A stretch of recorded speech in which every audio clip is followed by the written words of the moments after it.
Sorry. Okay. Mr. Deiss, summarize for us what you see as the main highlights of your presidency and of the work of the General Assembly this year.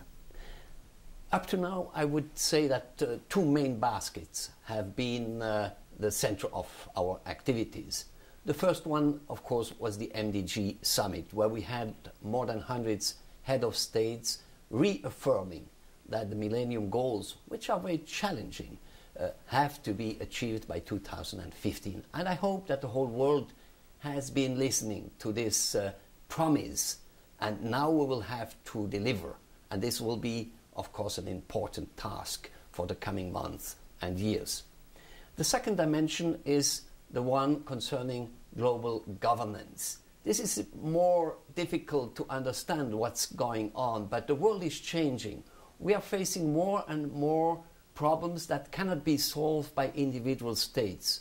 And on the other hand, all states want to be sovereign. So how are we going to bring these countries all together to solve issues like the global warming, but also simply the core business, if I can say, of UN, namely peace all over the world, or other problems like migration, terrorism, and so on. And therefore, we have started several activities. The most important up to now has been giving this topic as the central theme of the high-level debates we had in September, but also having concrete activities like before and after Seoul, which was the G20 meeting.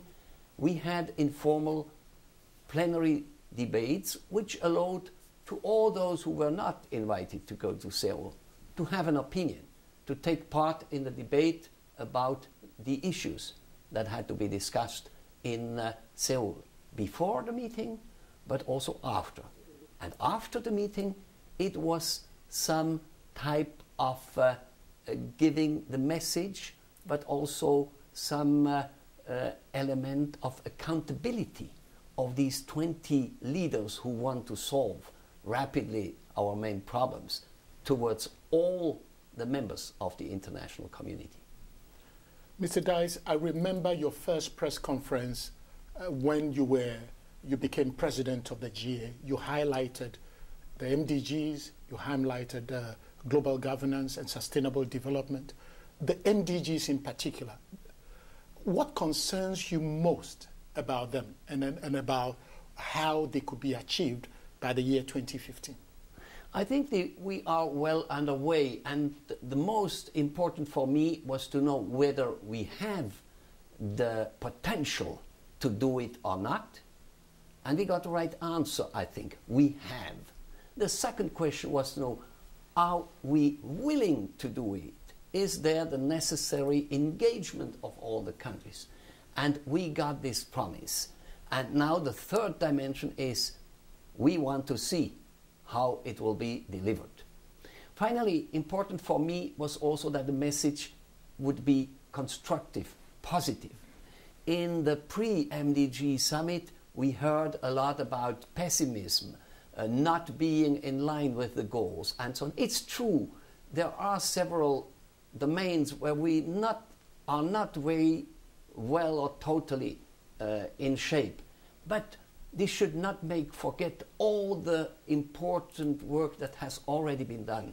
And I'm happy about the report by UN on the situation of humanity, saying even if there are still many problems, globally people are better off, have more food, have better education, better health than 10, 20 or 30 years ago. And I think for all those who are working, engaged in this MDG project, it is important that we acknowledge also the positive things that have already been done. And so I'm quite happy about the result, because my personal assessment is that we have been able to give a message of hope, of course, but also of a message of encouragement, a message that can create a momentum. Mr. Deiss, for any ordinary citizen of the world, anywhere in North, let's say in the North let's say in Europe, in Africa, in Asia, in South Latin America, when they think about the General Assembly, the UN General Assembly, they get up in the morning, they're trying to send their children to school, they're trying to work. How does your work and the work of the General Assembly have an impact on their ordinary lives day to day? I had exactly this question when I was campaigning in Switzerland for my country to become a member of the United Nations.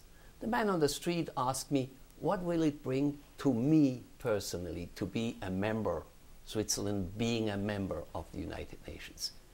And my first answer had to be, well, nothing that you could measure immediately. And this made it difficult to convince them. Now that I'm living it from inside, I would give you at least two examples which make that I'm feeling people are nevertheless happy to be members of the United Nations through their own country. First, we are addressing issues of the everyday life of the people. I will have in February, for example, an informal debate on disaster relief. What else has occupied people more than Haiti, Pakistan, the tsunami, and so on? And we have seen, on the one hand, that there's huge generosity around the world to help these people. And on the other hand, there's a lot of criticism saying, we could do more, we could do better. So we have to work on that. And this can concern any one of us because we don't know where the next catastrophe can hit humanity. The second example is of a totally different dimension. When I had my opening speech here in the plenary, I also mentioned one important phrase taken out of our Swiss Constitution. And this has been welcomed by the Assembly. But I had also reactions in my country. The man on the street saying to me, I'm happy that the voice of Switzerland is heard in the General Assembly. And I think that all over the world, when you ask me what does it bring to the people, I think for many it is important to know that their voice is heard here where all the nations are gathering. And therefore it is so important what I said in concluding my speech to the permanent representatives here in New York and all the people of their staff. The world is watching at us and we have to deliver the message. So I think this is of a quite different dimension, but I think for everyone in the world it's important to know that he belongs to this community. Finally, let's look ahead at the year 2011 or 2011. What are the topical issues that you think you're going to focus on as we get into the year? There are, of course, a lot of additional issues to the ones I already have mentioned and which will continue to be of our concern, NDG or global governance. But there's another dimension which will be important during the coming weeks and months. That's the reform of the United Nations itself. Of course, it's also an issue which belongs to governance. We have several activities underway: the reform of the Security Council, revitalize the General Assembly, review the Human Rights Council, or also reform the ECOSOC. I have nominated the facilitators for all these activities, and I'm very motivated, even if the tenure of a president, which is 1 year, is very short, to give some significant impetus to these activities. But there are also more concrete topics which will be worked on. The one I have not mentioned up to now, which you mentioned, sustainability or all the issues touching the environment. We have already important successes to be registered. Biodiversity, and Nagoya has been a success. Cancun, which even if it's not a General Assembly activity, is a UN activity, has been also an important step forward. And we will continue to work on this topic. You can also have under the thematic of green economy.